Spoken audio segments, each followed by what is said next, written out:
ጤና ይስጥልኝ ቅዱሳን፣ እንደምን ሰነበታችሁ? ሳምንቱን በመልካም እንዳሳለፋችሁ ተስፋ አደርጋለሁ።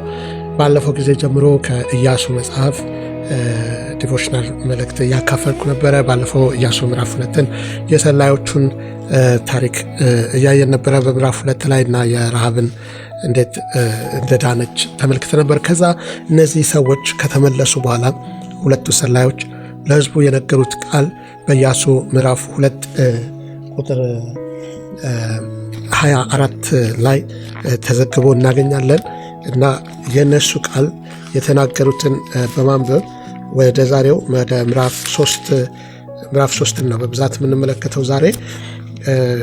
እሱን ላንብበውና የዛሬውን መልእክት ርዕስ እንዲሁም ደግሞ ወደ ክፍሉ ምዕራፍ 3ን በጥልቀት ወደ ማየት እንሄዳለን። እርግጠኛ ነኝ ይህ መልእክት ለብዙዎቻችሁ ሕይወት የሚቀይር ይሆናል። የእምነት እርምጃችሁን ወደሚቀጥለው ሌቭል ይዞላችሁ እንደሚሄድ እርግጠኛ ነኝ። በምዕራፍ 2 ቁጥር 24 ላይ ኢያሱንም በእውነት እግዚአብሔር አገሩን ሁሉ በእጃችን አሳልፎ ሰጥቶናል፣ በአገሩም ውስጥ ያሉ ሰዎች ሁሉ በፊታችን ይቀልጣሉ አሉት ይላል። እነዚህ ሁለት ሰላዮች የተናገሩት ንግግር ነበር እና በጣም የሚያስደንቅ ንግግር ነው የተናገሩት። የሚያበረታታም ንግግር ነው። እንግዲህ የዛሬውን መልእክት ለተመደበው ዕጣ ፋንታ ወይ ፋንታሽ ለመንቀሳቀስ እምነትን መተግበር በሚል እምነታችንን አክቲቬት የሚያደርግልን የሚያንቀሳቅስ የሚያነሳሳልንን ሀሳቦችን ነው የምንመለከተው ማለት ነው። ኢያሱ ምዕራፍ 3 ላይ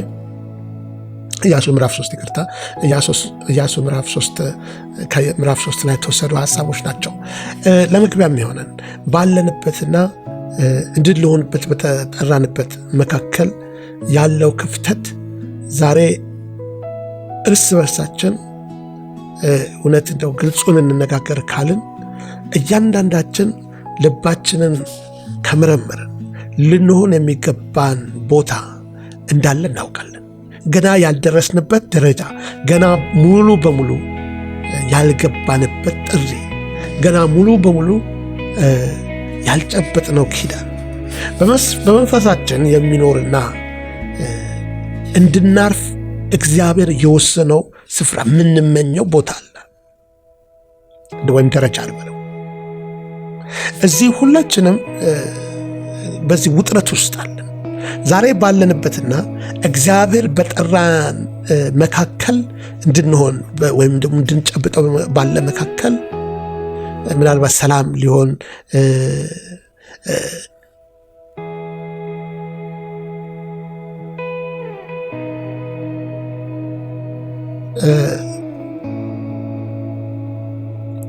ዛሬ ባለንበትና እግዚአብሔር በጠራንበት መካከል አትሄዱም ብለው ሊያደናቅፉ ሰላምታ ሊሰጡ ያሉ ረጃጅም መሰናክሎች በፊታችን ገጥመውን ሊሆን ይችላል።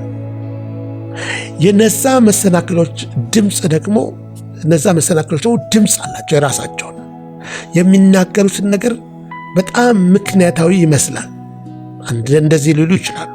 ጊዜው ትክክል አይደለም፣ ገንዘቡ እስኪረጋጋ ድረስ ይጠብቁ ወይም እስኪበዛ፣ ልጆች እስኪያድጉ ድረስ ብጠብቁ ይሻላል፣ የበለጠ በራስ የመተማመን ስሜት እስኪሰማው ድረስ ይጠብቁ፣ ኢኮኖሚው እስኪሻሻል ድረስ ይጠብቁ፣ በዙሪያ ያሉ ሰዎች እስኪቀየዱ ድረስ ይጠብቁ፣ ሰዎችስ ምን ይሎታል የሚሉን ብቻ እንድንሆን መሆን የፈለግነውን እንዳንሆን እንቅፋት የሚሆኑብን ነገሮች አሉ ማለት እና ብዙ የእግዚአብሔር ሰዎች ሙሉ ሕይወታቸውን በአንድ ቀን የመጠበቂያ ክፍል ውስጥ ያሳልፋሉ። አንድ ቀን እንዲህ ይሆናል በሚል ማለት ነው።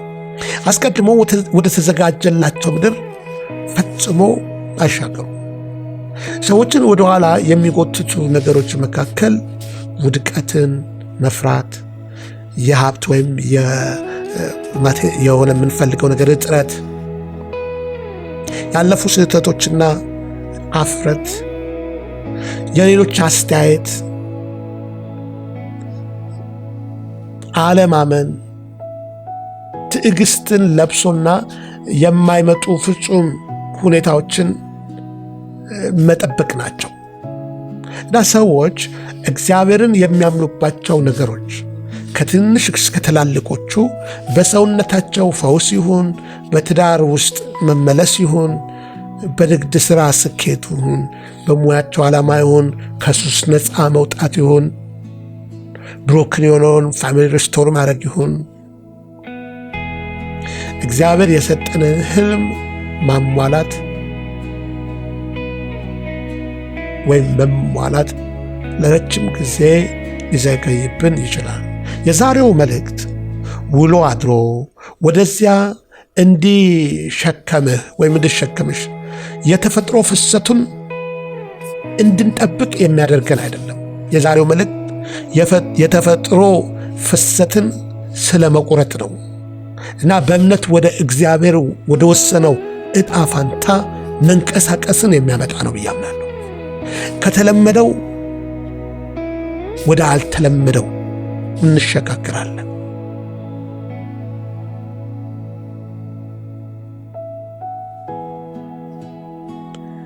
የሆነ ቀን አይደለም፣ ዛሬ ጊዜ ነገሮችን ይለውጣል ብለን ከመጠበቅ እምነት ነገሮችን ይቀይራል ብለን የምንነሳበት መልእክት ይሆናል ብዬ አምናለሁኝ።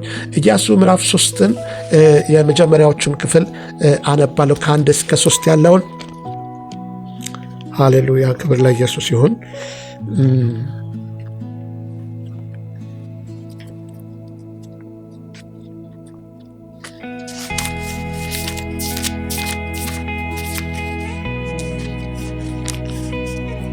ኢያሱ ምዕራፍ 3 ከቁጥር 1 ጀምሮ እንደዚህ ይለናል። ኢያሱም ማልዶ ተነሳ፣ እርሱና የእስራኤልም ልጆች ሁሉ ከሴጥም ተነስተው ወደ ዮርዳኖስ መጡ። ሳያሻገሩም በዚያ አደሩ። ከ3 ቀንም በኋላ አለቆች በሰፈሩ መካከል አለፉ። ሕዝቡን አምላካችሁ እግዚአብሔርን ቃል ኪዳን ታቦትን ሌዋውያን ካህናት ተሸክመው ባያችሁ ጊዜ ከስፍራችሁ ተነስታችሁ ተከተሏቸው። በእናንተና በታቦቱ መካከል ያለው ርቀት በስፍር 2000 ክንድ ያህል ይሁን። በዚህ መንገድ በፊት አልሄዳችሁምና በምትሄዱበት መንገድ እንድታውቁ ወደ ታቦቱ አትቅረቡ ብለው አዘዙ። ኢያሱም ሕዝቡን ነገ እግዚአብሔር በመካከላችሁ ድንቅ ነገር ያደርጋልና ተቀደሱ አለ። ኢያሱም ካህናቱን የቃል ኪዳኑን ታቦት ተሸክመው በሕዝቡ ፊት እለፉ ብሎ ተናገራቸው። የቃል ኪዳኑን ታቦት ተሸክመው በሕዝቡ ፊት አለፉ። እስከ ቁጥር 7 ድረስ አነበብኩት።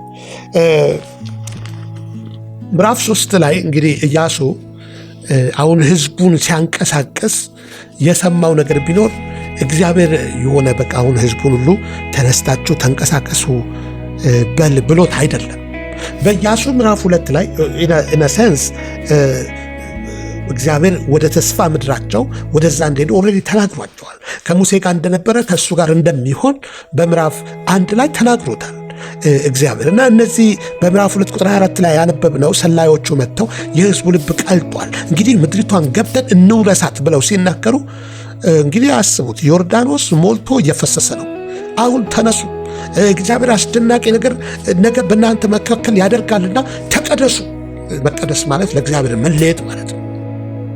ይሄንን ብሎ ኢያሱ ሲናገር የሆነ እግዚአብሔር ሂድና እንደዚህ በላቸው ብሎት አይደለም። ለምንድን ነው የምላቸው ይሄንን? ምክንያቱም እግዚአብሔር ያለው አስቀድሞ ይናገራል። እግዚአብሔርም እንዲህ አለው ይላል። ግን ኢያሱ የእምነት አዋጅን ነበር ያወጀው። ነገ እግዚአብሔር በመካከላቸው ድንቅ ያደርጋል የሚለው የእምነትን ቃል ተናገረ። ይሲ አንዳንድ ጊዜ የተጻፈውንና ኦልሬዲ የተገለጠውን ጨብጠን ስንነሳ በእምነት ማለት ነው፣ የዛን ጊዜ እግዚአብሔር በመካከል ላይ ያገኘናል። ይሄ አንዱ የእምነት አሰራር ነው። ፍልስፍና አልለው ወይም በሉት ካለውም የእግዚአብሔር አገልጋይ ሙሴ ከሞተ በኋላ ለኢያሱ እግዚአብሔር ተናግሮታል። በእርግጥ እና የመጀመሪያው ሐሳቤ አዲስ ቃል አያስፈልግህም፣ ባለህ ቃል ላይ እርምጃ ውሰድ፣ በተገለጠው ቃል። ይሄ 66ቱ መጽሐፍ አይ ነው እንግዲህ ለአንዳንዶቻችን ኮንትሮቨርሲ ሊሆን ይችላል። ልኩ ሰዎች አንድ ጥቅስ አንብበው የማያውቁ ሰዎች ወይም ገልጠው አንዱን መጽሐፍ ያልጨረሱ ሰዎች 66 82 በዚህ ይጋጫሉ። ኤኒዌይ ይሄ የተጻፈው ቃል የተገለጠው እውነትን ይዘን ከተነሳን እግዚአብሔር በዛ እውነት ውስጥ ሲሰራ እናየዋለን ማለት ነው። ስለዚህ ኢያሱ በመጀመሪያ በሙሴ የተነገረው ኢያሱ 66 ወይም 80 ምናምን መጽሐፍ የለውም። ኢያሱ የነበረው ዘፍጥረት፣ ዘጸአት፣ ዘኍልቍ ሄዶ እና ዘዳግም 4 መጽሐፍ ነው ያለው አይደለም። እንደ መጽሐፍ ከነበረ የዛኔ ኮምፓይል ካደረጉት ምክንያቱም 5ቱ የሙሴ መጽሐፍ የምንላቸው በዛኔ ተጽፏል። ከዛ በኋላ ኢያሱ ራሱ ነው የሚመጣው። ግን የእምነት ፕሪንሲፕል ገብቶት ነበረ ኢያሱ። እግዚአብሔር እንዴት ሙቭ እንደሚያደርግ ያውቅ ነበረ።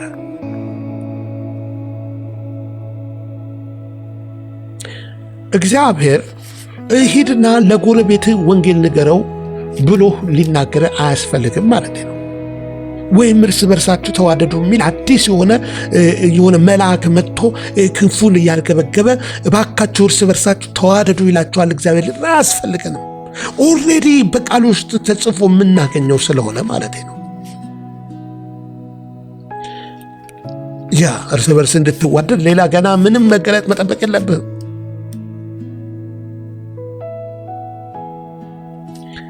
ተጨማሪ ጸሎትም አይፈልግም። ግን ያንን በእምነት ወስዶ ኢያሱ ምክንያቱም እግዚአብሔር ስለተናገረው ሕዝቡን ሁሉ ተነሱ ነገ ትሻገራላችሁ አላቸው። ትሻገራላችሁ ወንድሞች፣ ወደ ጤንነት፣ ወደ ሐሳባችሁት ወደምትመኙት እግዚአብሔር ለእናንተ ወደ አዘጋጀው ምርጥ ትሻገራላችሁ። ኢያሱ ይሄን የተጠራቀመውን የእግዚአብሔርን ተስፋ ወስዶ የተነገረውን ውስጡ አንድን ነገር አነሳሳ። እምነቱን አክቲቬት አደረገው። እምነት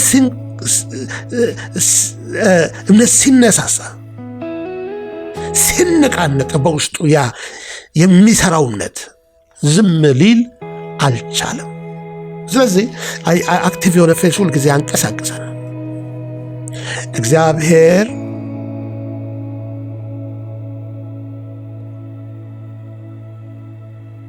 ተስፋውን ይዘን ስንንቀሳቀስ እሱም ይንቀሳቀሳል።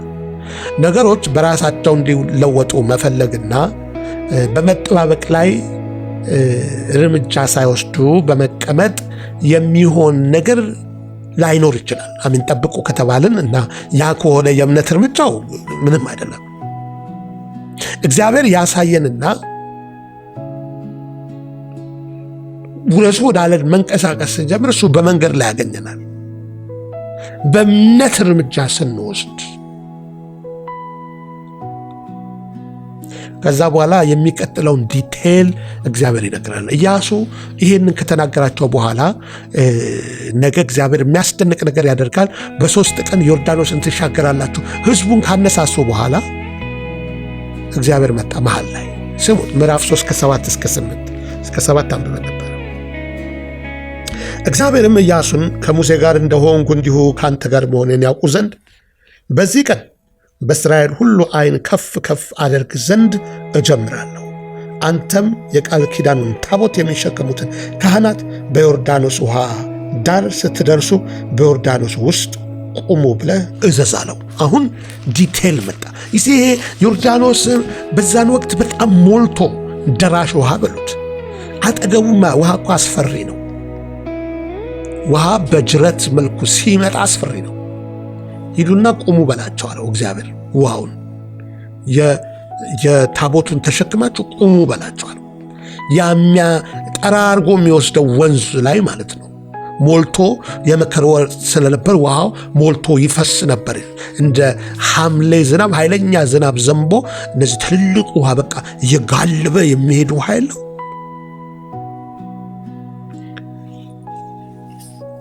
እግዚአብሔር ተናገረው። ይሄ ሪስክ አይደለም። ይሄ ምንድነው? ኢየሱስ ክርስቶስ ልክ ከዚህ ተራራ ላይ ውደቅና እሱ መላእክቱን ያዝልሃል ብሎ ሰይጣን እንዳለው ፈተና አይደለም ይሄ።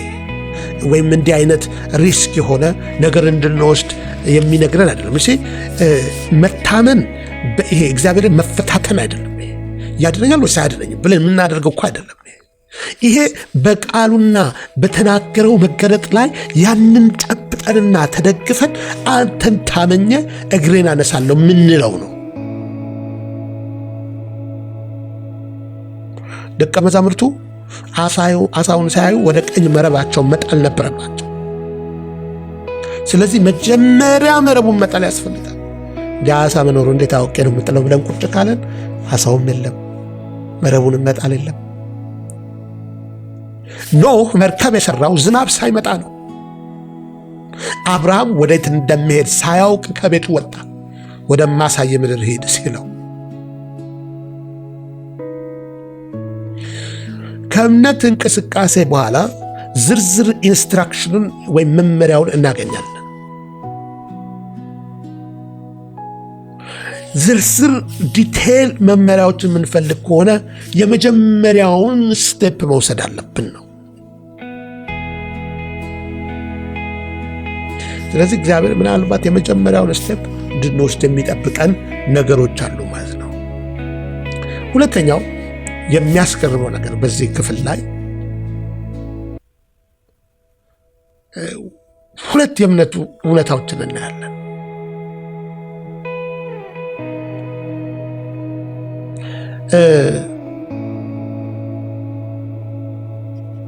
የመጀመሪያው ውሃውን ሲረግጡ ውሃው ይቆማል ብለው ማመን ነበረባቸው። ኢያሱ ምዕራፍ 3 ቁጥር 13 ላይ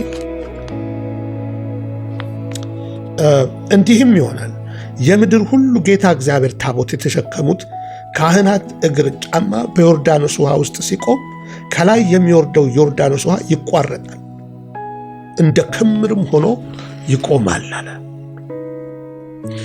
ልክ እግራችን ሲረግጥ ውሃው ይቆማል ብሎ ያ ውሃውን የሚያቆመው የእግራቸው ሳይሆን የተነገረው ቃልና የተሸከሙት መገኘት፣ ይሄ ታቦቱ ውሃው እስኪረገጥ ድረስ አይቆምም። ዋናው ነገር እግዚአብሔር ያለንን ስቴፕ እስካልወሰድን ድረስ የምናያቸው ለውጦች አይኖሩም ማለት ነው። ታምራቱ ከምንወስደው እርምጃ ማዶ ነው ያለው ማለት ነው። እምነት ከሌላ አስፈሪ ነው ውሃውን መርገጥ። በጎርፍ ደረጃ ላይ ስለነበረ ዮርዳኖስ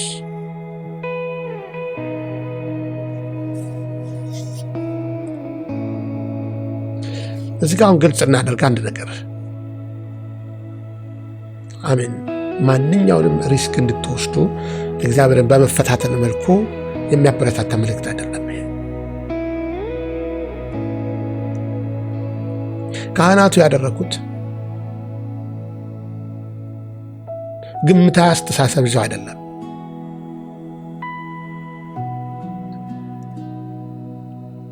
በሙሉ እምነት ላይ ተመረኮዘ ነበረ። እግዚአብሔርን ቴስት ማድረግ ወይም መፈተሽና እግዚአብሔርን መታመን መካከል ትልቅ ልዩነት አለ። እግዚአብሔር ያድነኛል አያድነኝም እንዲህ አይነት ነገር እስቲ ካዳነ የሚባል ነገር አይደለም። መታመን ለመንቀሳቀስ ቃልህን አምናለሁ ይላል። ሁለተኛው የእምነት ህይወት እዚህ ጋር አስደናቂው ነገር ውሃው መቋረጥ ብቻ ሳይሆን ውሃው ቆሞ ከተከመረ በኋላ ከሱ ስር መሄድ፣ በዛ ስር መሻገር። ይሄ ሌላው ነው። አንድ ጊዜ ማስቆም አንድ ነገር ነው አይደል? ግን ቆሞ እስክሻገር እዛው ቆሞ ይቀራል ብሎ ማለት አቤት። ብዙ ጊዜ እኮ በቃ ልክ እየተሻገርን እንደ ግድግዳ ወደ ስናየው ፍርሃት መጥቶ ዋየው ጠፋው ልንል እንችላለን። መሀል ላይ ስንደርስ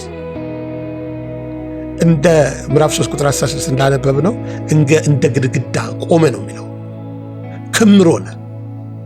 ካህናቱም በደረቁ ወንዝ መካከል ቆሙ፣ ህዝቡ ደግሞ ጸጥ ብሎ ይሻገር ነበረ። ያ የተለየን እምነት ይጠይቃል። ጴጥሮስ እኮ ከጀልባ ውስጥ ወጥቶ መራመድ ጀመረ። ሌሎቹ 11 ቁጭ ብለዋል እዛ። እሱ ግን ኢየሱስ ና የሚለውን ቃል ይዞ መራመድ ጀመረ። ስንት ሜትር እንደተራመደ ባናውቅም ግን ተራምዷል። በኋላ ግን ወጀቡን ሲያይ ሰጠመ ይለናል። መስጠም ጀመረ። ጌታ ሆይ ስጠፋ አይገድህም ምን ያለው የዛኔ ነው። ወገኖቼ መሃል ላይ እንድንሰጥም የእግዚአብሔር ሐሳብ አይደለም። መሃል ላይ ደግሞ መስጠም እንዳለ የመጀመሪያው ለመራመድ የሚያስችል እምነት ብቻ ሳይሆን ቀጣይነት እስከ መጨረሻው የሚያስኬደን እምነት ይሆንልን ዘንድ ምኞቴ ነው። ክብር ለኢየሱስ ይሁን። ያም ቃሉ ላይ ብቻ ዙሪያችን የሚለውን ጠላት የሚያወራውን ሁኔታ የሚናገረውን የተለያዩትን ድምፆች ኢግኖር አድርገን መሄድ ከቻልን ነው። ያለዛ ፍርሃት ውስጣችን ይገባና ደህና ጀምረን ነበረ መሃል ላይ እናቆማለን። ሌሎች የሚያሾካሾኩ ድምፆች አሉ።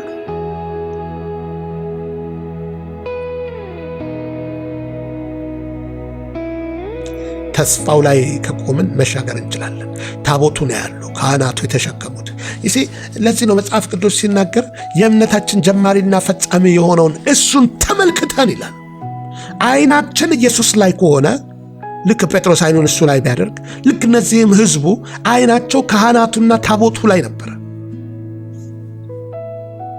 ዛሬ ካህኑም ሊቀ ካህን ሆኖ ያለው ቃሉ እንደሚለን ዕብራውያን ላይ እንዲሁም ደግሞ ይህ ታቦት ቁልፍ የሆነው ነገር የክርስቶስ ምሳሌ ነው። ስለ ታቦት ስንነጋገር እንደው ዛሬ ቀለል አድርገን እንለፈው እንጂ በኢያሱ 3 ላይ 7 ጊዜ የእግዚአብሔር ታቦት ተጠቅሷል። በምዕራፍ 3 ሳጥን ብቻ አይደለም ያ ታቦት፣ በህዝቡ መካከል የእግዚአብሔር መገኘትና ኃይል ምክንያት ነበረ። ታቦቱ በሄዱበት ሁሉ እግዚአብሔር አለ። በፊታቸው ወደ ውሃ ገባ፣ ሲሻገሩም በወንዙ መካከል ቆመ። የዮርዳኖስ ተአምር ከእግዚአብሔር ፊት የመጣ ነው። ለእኛ ዛሬ ታቦቱ በቀጥታ ወደ ኢየሱስ ክርስቶስ ይጠቁመናል። ታቦቱ ውስጡ የበቀለችው የአሮን በትር ነበር። አንድ ጊዜ እስራኤሎች ተነስተው ማነው እሱ አሮን ብቻ ነው እንደ ካህን ባሉበት ጊዜ እግዚአብሔር ደረቅ በትር ሰብስብና ከእያንዳንዱ ነገድ አንጣለው። በኋላ ያንን በእግዚአብሔር መገኘት ውስጥ ሲያስቀምጡት ለመለመች የአሮን ሌላው እንደደረቀ ሲቀር ማለት ነው። ያ እንዳለ የስልጣኑን የክህነት ስልጣኑን የሚያሳይ ነበር። ወይም የትንሣኤን ምስጢር የሚገልጥ ነው። ከሞተው ጋር የሞተውን እንጨት የሚያለመልም ታቦት ውስጥ ሕግ ነበር። እነዚህ 10ቱ ትእዛዛት ሕግ ይቀመጥ ነበር። ሌላው ከሰማይ የወረደው መና ለሳምፕል ይቀመጥ ነበር። እነዚህ ሁሉ ስናይ የክርስቶስ ጠቋሚ ነበሩ። መናው ከሰማይ የወረድኩ እንጀራ እኔ ነኝ ያለን ኢየሱስ፣ ሕጌን በልቦናችሁ እጽፋለሁ፣ ሕጌን በልባችሁ እጽፋለሁ አለ። እሱ በድንጋይ አይደለም ማለት። ይህ ኢየሱስ ሲመጣ ኢየሱስ የሕግ ፍጻሜ የሆነው እነዚህን ሁሉ ነገሮች የአሮን በትሩን በሉት መናውን ያለዘ ሳጥን ብቻውን ነው የሚሆነው። እነዚህ ነገሮች ናቸው የኃይል ምስጢር ሆነው የሚገልጹት። ሥጋ ሆኖ ቃል ሥጋ ሆኖ በእኛ መካከል አደረ። እርሱ የሕይወት እንጀራ ነው። የሞተና የተነሳ ሕያው የሆነ ጌታ ነው። ታቦቱ ጥላ ነበረ። ቁሱ ዋናው ሰብስተንሱ ኢየሱስ ነው። እናም እስራኤላውያን ታቦቱ ሳይቀድማቸው ዮርዳኖስን መሻገር እንደማይችሉ ሁሉ መንገድ እየመራን ያለ ኢየሱስ እግዚአብሔር ወደ ወሰነው ዕጣ ፈንታ ልንገባ አንችልም። እሱ ነው መንገዱ። እኔ ሕይወትም መንገድም ነኝ አለ። ክብር ለኢየሱስ ይሁን። እግዚአብሔር ይህንን በቃሉ በደንብ ገልጦልናል። ለማጠቃለል መልእክቴን ውሃው አሁንም እየፈሰሰ ነው። እምነትም እንዲሁ። ኢያሱ ምዕራፍ 4 ቁጥር 18 ላይ ስናነብ አንድ ጠቃሚ ነገር ይነግረናል። ሕዝቡ ሁሉ ከተሻገሩ በኋላ ካህናቱም ከዮርዳኖስ ከወጡ በኋላ ውሃው ተመልሶ እንደ ድሮ እንደ ቀድሞ መፍሰሱን ጀመረ። ውሃው አልጠፋም፣ አልተነነም። በእምነት የሚንቀሳቀሱ ሰዎች እንዲሻገሩ ለዛች ጊዜ ብቻ ነበር የቆመው። ያ ውሃ ዛሬም እየፈሰሰ ነው። እንቅፋቶች አሁንም አሉ። ኢኮኖሚው ራሱን አላስተካከለም። ሁኔታዎች ሁሉ በትክክል አልተሰለፉም። ጠላት ጡረታ አልወጣም። ይህንን መልእክት የምትሰሙ አሁንም ዮርዳኖስ በጎርፍ ደረጃ ላይ ነው። ነገር ግን ውሃውን በእምነት ለሚገቡበት ይቆማል። አዲስ ኪዳን ሐዋርያው ጳውሎስ ይህንን እውነት በሚያምር ሁኔታ ሲጽፍልን በፊልጵስዩስ 4:13 ላይ ኃይልን በሚሰጠኝ በክርስቶስ ሁሉን እችላለሁ። አንድ ቀን አይደለም፣ የሆነ ቀን ሁኔታው ሲሻሻል አይደለም፣ ዝግጁ እንደሆንኩ ሲሰማኝ አይደለም። በክርስቶስ በኩል አሁን ዛሬ የጥፋት ውሃ የሚከለክል ውሃ በኢየሱስ ስም የቆመ ነው። ዕብራውያን ምዕራፍ 11 ቁጥር 1 ላይ ሲናገር እምነት ተስፋ ስለምናደርገው ነገር የሚያስረግጥ የማናየውንም ነገር የሚያስረዳ ነው።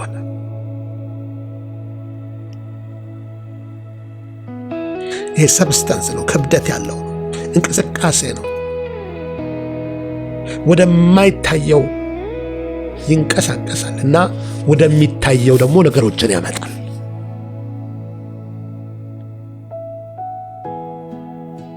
ዕጣ ፋንታ ከማይቻል ከሚፈስ ውሃ ጀርባ አልተቆለፈም።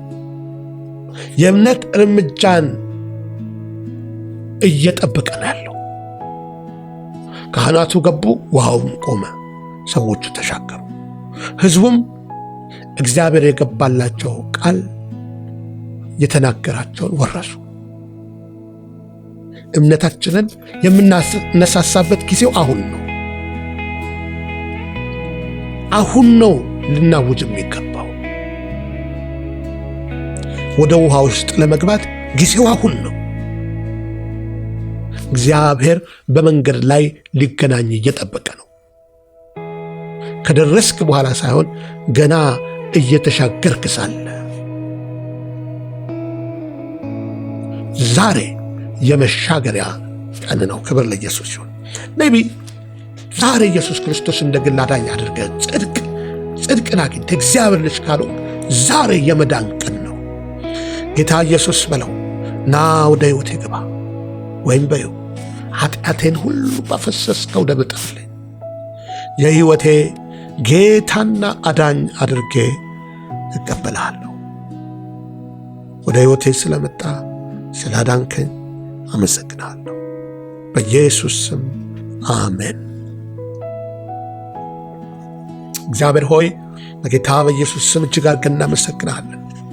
ዛሬ ይህንን ቃልህን የሰሙትን እህቶቼና ወንድሞቼን በእምነት ይበረቱ ዘንድ የሚያስችለው ያንተ ኃይልን በሚሰጠኝ በክርስቶስ ሁሉን እችላለሁ እንዳለ አዲስ የእምነት ኃይል ይለቀቅላቸው ዘንድ የሚፈሰውን ውሃ በእምነት ረግጠው ያስቆሙት ዘንድ ወደ ታሰብላቸው ወደ ዛ ነገር ይሻገሩ ዘንድ በኢየሱስ ስም ጸልያለሁ። ማንኛውም የበሽታ ጉልበት፣ የጠላት አሰራር፣ የጨለማ ኃይል ሁሉ በኢየሱስ ክርስቶስ ስም የፈራረሰ ይሁን። ይህ ሳምንት መጪው የበረከት ሳምንት ለእህቴ፣ ለወንድሜ፣ ለቤተሰቡ ሁሉ ዘንድ እጸልያለሁ። ስለ እምነት የበለጠ በጥልቅ እየተረዱ በእምነት የምንመላለስበት ያዘጋጀውን ክብር የምንወርስበት ዘመን ይሆን ዘንድ ጸልያለሁ። ስለ ሰማን ሁሉ ተባረክ፣ በኢየሱስ ስም አሜን። እግዚአብሔር ይባርካችሁ እያልኩ ምናልባት በአጋጣሚ ይህንን ቻናል ለመጀመሪያ የሰማችሁ ከሆነ ላይክ፣ ሰብስክራይብ ማድረግ እንዳትረሱ። ለሌሎችም ሼር እናድርግ፣ መልእክት ያነጻቸዋል ለምትሉት ሳምንቱ የድል ሳምንቱ ይሁንላችሁ። ይህንን አገልግሎት በጸሎት በገንዘብ ለምትደግፉ ሁሉ እግዚአብሔር ይባርካችሁ እያልኩ በመቀጠል ታደርጉት ዘንድ አበረታታችኋለሁ። መልካም ሳምንት፣ ደህና ቆዩ።